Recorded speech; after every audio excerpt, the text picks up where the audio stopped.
Ito yung huling campaign rally ni Duterte bago siya ipinagkanulo ni Bongbong Marcos sa ICC.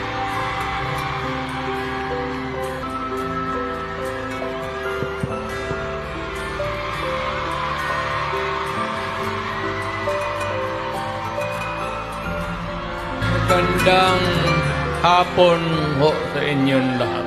Alam niyo, I do not know if you still believe in me. Nakatingin ako sa inyo, dapat magkita-kita tayo doon sa ating bayan.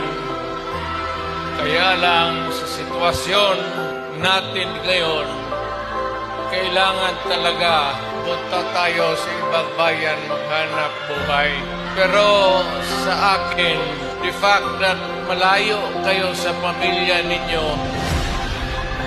gamba ko yung lungkot at alam ko yan kasi ganoon rin ako noon. Kaya OFW, magkikinig ako, OFW, mabuhay kayong lahat.